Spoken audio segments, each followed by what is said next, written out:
What's going on, everybody? It's your boy C-Zar, and yet again we are talking about your favorite mining stocks, Marathon, Clean Spark, and that's it. Actually, that's been requested. Chad Shee, you were asking for cycle predictions.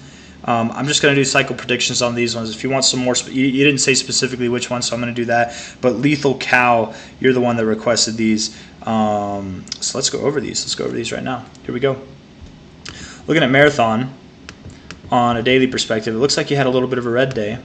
I think we might have found a momentary high, guys. I think the highs I was looking for, the higher highs, might not be there anymore. I do think we're going to turn around.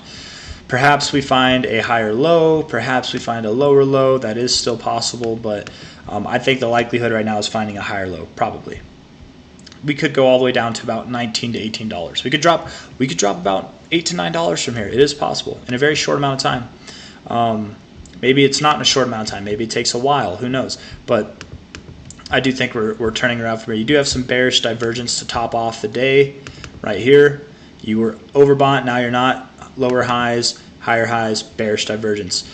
You do have a gap all the way down here at about $21. You have another gap down here at about $17.50.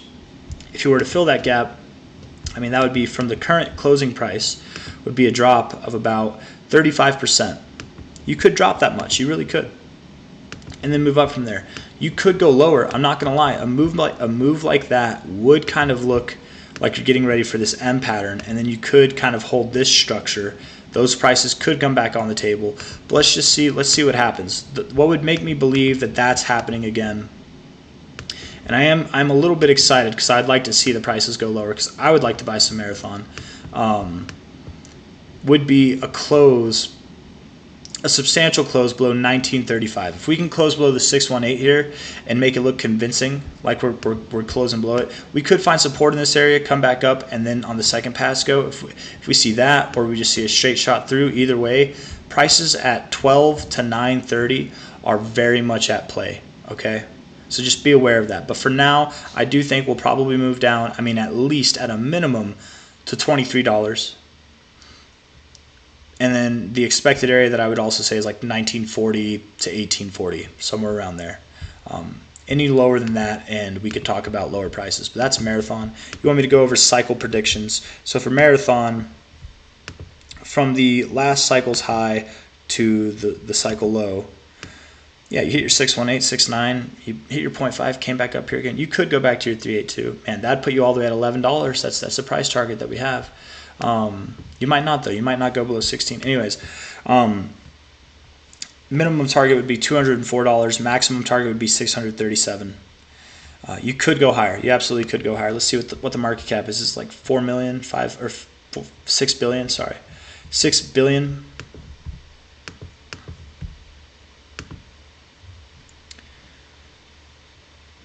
So that'd be a $42 billion market cap. That'd be like 120. I don't know if you see something too much bigger than that. You could see a multi-$100 billion market cap. It is possible. I doubt this thing goes up to 1,500, but that would be like the maximum target. But out of the expected zone, 637, 204, that's kind of what I'm expecting. That's what I'm looking for. So that's Marathon. Let's talk about Clean Spark now and get on with our bad selves. All right, so looking at Clean Spark, same kind of thing. I think that's it, man. I said it yesterday. I said that we could go higher. Absolutely, I did. But toward the end of the video, I was actually saying, because I manned up. I manned up a lot, man. You know how, like, I manned up so much. I got my flip-flops on, man. I'm manning up and calling for a high. And I called for a high yesterday, and it looks like we got that. We potentially got that, right? Did we go up a little bit more today? Damn it, I was wrong. I didn't man up, man. I'm manning up today. If anybody missed the video yesterday, you know as to what you know what this is. Somebody said I have to man up and make correct calls. Apparently, you can only man up if you're right, not if you admit that you're wrong. So that makes sense. I've been doing it wrong this whole time, man. Didn't even know. It's 2024. Things are confusing as far as all that stuff goes. Okay. It's the government. They did it to us on purpose. It looks about right, man. It looks like an area that we would find resistance in. Also, you know, if we take that line away, we go from top to bottom here. 1414, common extension to hit. very expected area. Likely we pull back to about $12.50. That's the area that I'm looking for. $12.45 technically. We could go all the way down to $10.18. If we were to break $10.18, prices lower than this are back on the table. As of right now, they're off the table. They're shelved. It's a possibility. Be prepared for it. It could happen. But I'm not expecting that. I would more expect anything from about 10.20, 10.18, let's call it 10.18. And price could go a little bit below 10.18, that's okay, but just don't close below it. To 12.45, somewhere in that range. There is the possibility you could find support at 13.56, but nonetheless, I think you're going down. You do have bearish divergence forming right now. It's not confirmed until we have a red week. If next week we get a red week, then the minimum movement would probably actually be below $12, which would be great, you know, because then you could buy a higher low, which is fine. Daily RSI, very hot, very, very hot indeed. Also has bearish divergence technically from this high to this high, but I wouldn't call that bearish divergence. I just call it being overbought as hell, and you need to cool off. That's it. You know, that's all it is. And again, very common thing to do. Seeing this expected zone is pull back to your 886 and then go up from there. But with the bearish divergence on the weekly, I kind of would think you go to your 786, which is at about 1155. But the minimum target again, 1245 to 1018. That's what we got. That's what I'm sticking with. If we close a day below this level, prices below here are back on the table. Until then, don't expect that. Okay, it's not likely. It's not likely. It's possible. Right now, what is likely is we go down. What's not likely is we go down below here. Okay, we might not even get there. We might turn around up here. We might turn around in between. Who knows? But price could go below here, but that doesn't matter. It matters if we close below the 618 at 1018. So just keep that in mind. I'll keep you updated over the coming weeks. You know, it could happen really quick. It'll probably not happen really quick, though. This move happened up really quick. We're probably going to take our time coming down. It'll probably be sometime in March that we find this low. That's what I'm thinking at the moment. So you want me to do a cycle analysis on this too, kind of like a cycle analysis, where like I expect it to be for the bull cycle, right? Let's see.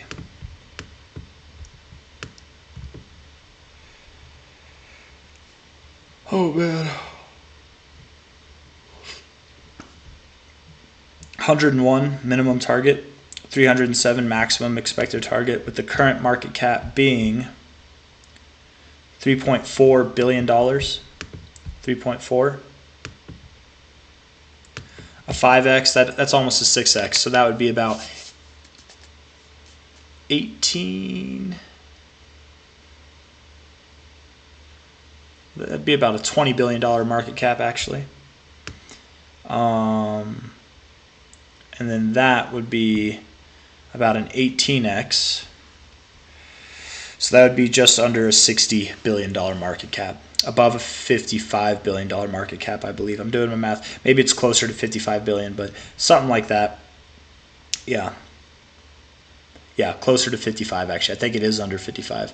But maybe it's a little over. I don't know. But somewhere around 55 billion. That is possible, absolutely. And CleanSpark could hit $100 billion this cycle. It is possible. There will be more shares diluting. I don't know what the dilution date is, like when they get released, but they've done it before. They will probably do it again. They might do it around the time of the halving because they're going to be tighter on money because they're going to be pulling in less money.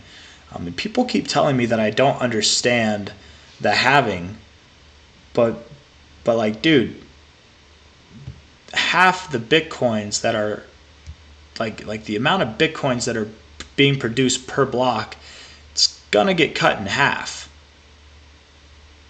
They are going to take a pay cut. They bought 3 new facilities they're putting money into to get them set up and established. They could double their hash power. The Bitcoin difficulty goes up if they do that, right? They have enough of that. It might go up a little bit, but it'll go up, right? If they double their hash power and the rewards go down by half, they're going to make still less money. They're not going to make the same amount of money. On the halving, if the price goes lower, which it likely will, from here, from the current price, Bitcoin's at like 52K, it'll probably be lower by the halving. They're going to make less money than they are today. It's inevitable.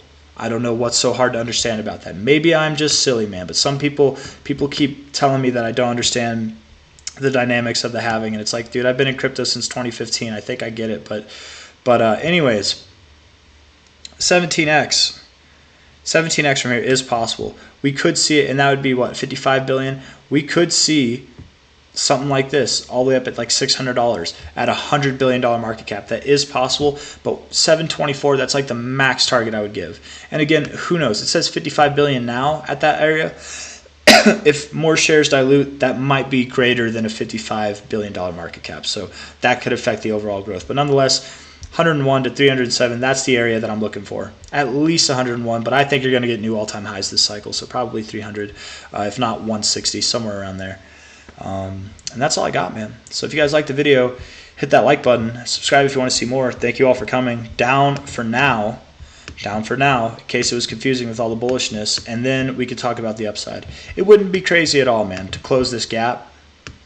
Close that gap. Oh, that's not where the gap is. At like, yeah, 1050. It wouldn't be crazy at all. So just be prepared for that. Anyways, take care. Bye-bye. See you next time. Adios.